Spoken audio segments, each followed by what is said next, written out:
Ici, je voudrais que M. Paul Biya, à la galère qui nous frappe là, il faut qu'il s'en va.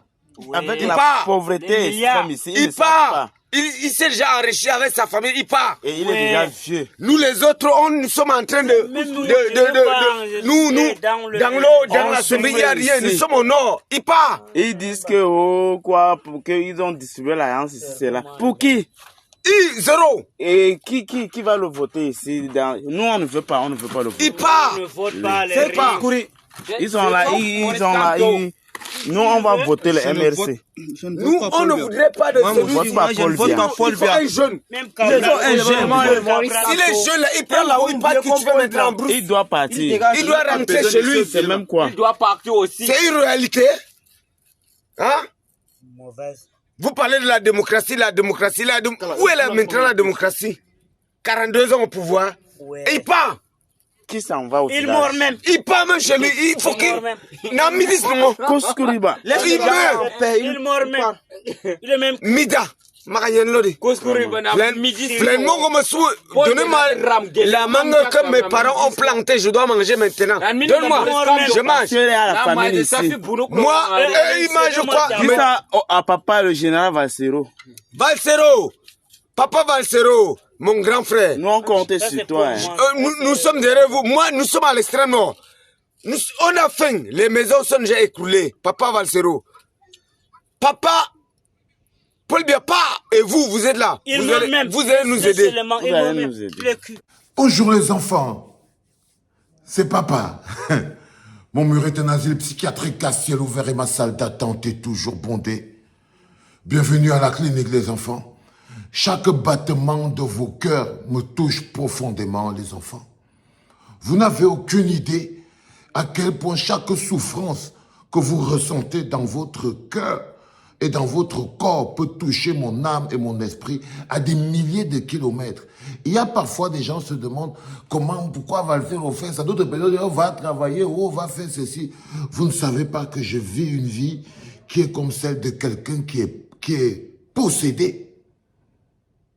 Qui est possédé parce que la souffrance de mon peuple, je la ressens. Je la ressens. Si je me lève tous les jours et je fais ce que je fais, c'est pour ça. Parce que je ne peux pas faire autrement. Parce que j'arriverai jamais à faire autrement. C'est extrêmement important pour moi, les enfants, je tenais à vous le dire, pour que vous le compreniez. Si c'est peut-être que, en ces mots-là, vous comprendrez pourquoi c'est que on fait le premier podcast, le deuxième podcast, le troisième podcast. Mais aujourd'hui, il y a le peuple. Ça, c'est la souffrance. Et la souffrance est le béton qui construit un peuple. Ça, c'est la souffrance, mais la souffrance est le béton qui construit un peuple. Il y en a qui pensent que tu peux être à l'extrême nord et tu n'es pas en contact avec Valsero. Non, ça c'est l'ancien monde. Ça c'est l'ancien monde. Parce que nous sommes connectés spirituellement, mentalement, émotionnellement. Nous sommes connectés parce que nous sommes Camerounais. Nous sommes connectés par le sang. Nul n'a le droit de diriger les gens s'il n'aime pas les gens.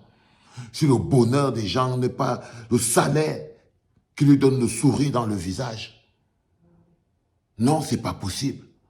Et on a besoin de souffrir. On a besoin de cette souffrance. On a besoin de cette lutte. On a besoin de ressentir tout ça pour pouvoir arriver à être un peuple. Parce que c'est dans la souffrance qu'on construit un peuple. Aujourd'hui, vous voyez le gros travail qui se dresse devant nous et qui se passera en un jour. Parce que pour que le peuple reprenne sa souveraineté, c'est en un jour. Tous ces éléments que vous voyez là, c'est pour vous démontrer que si jamais un jour vous vous imaginez que Paul Biya pourrait gagner une élection au Cameroun. Ah non, les enfants, c'est que vous avez décidé de vous noyer. Non. Ce qui se prépare, c'est la bagarre. Ce qui se prépare, ce que vous voyez là, c'est des soldats. C'est des soldats. Ils sont dans cet état parce que c'est la politique de Paul Biya qui les a mis dans cet état. Il a pris l'extrême nord comme étant un endroit qui pouvait être un endroit oublié de la République. Ce sont des êtres humains. Quand il parle, vous sentez très bien que c'est quelqu'un de structuré. Quand vous l'écoutez parler, ce monsieur, est-ce que vous ne sentez pas que c'est quelqu'un qui est structuré, c'est quelqu'un qui a la pensée, mais il est noyé dans le bilibili. Il est noyé dans le bilibili, mais il est connecté à la clinique. Il est noyé dans le bilibili, à l'extrême nord du Cameroun, mais il est connecté à la clinique. Ça veut dire que si vous, du Bloc populaire, vous ne savez pas quelle est la responsabilité qui est la nôtre, pourquoi c'est qu'on porte ces fardeaux, c'est un fardeau que nous portons. Le travail que nous faisons à la clinique est un fardeau que nous portons, c'est un sacerdoce, c'est pour ça que tous les jours je vous dis, nous sommes les employés du Seigneur. Parce que notre rôle, c'est de porter ces voix.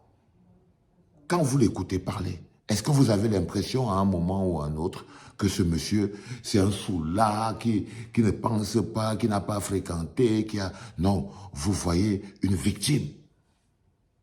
Ce que c'est et ce que vous devez voir, c'est que c'est une victime. Une victime qui en a marre d'être une victime. Même couché dans son chapalot, couché par terre dans son chapalot, à l'extrême nord, il est prêt pour la lutte. Même couché dans son chapalot à l'extrême nord, il est prêt pour la lutte. Parce que ce n'est que de ça qu'il s'agit, les enfants. Il ne s'agira que de lutte. Il ne s'agira que d'autodétermination. Il ne s'agira que d'autodéfense. Il ne s'agira que d'autodéfense. Nulle loi, nul gendarme, nul militaire ne pourrait nous interdire notre droit à l'autodéfense. Il s'agira de notre survie. Et vous voyez que même dans les chapalots, dans les endroits où on boit le bilibili dans le nord, ils ont gardé suffisamment de lucidité pour être prêts pour la lutte. Ils ont gardé suffisamment de lucidité pour être prêts pour la lutte. Je voulais partager avec vous cette détermination et cette force, et surtout vous dire aux ceux-là qui sont dans l'extrême nord que nous sommes totalement en contact.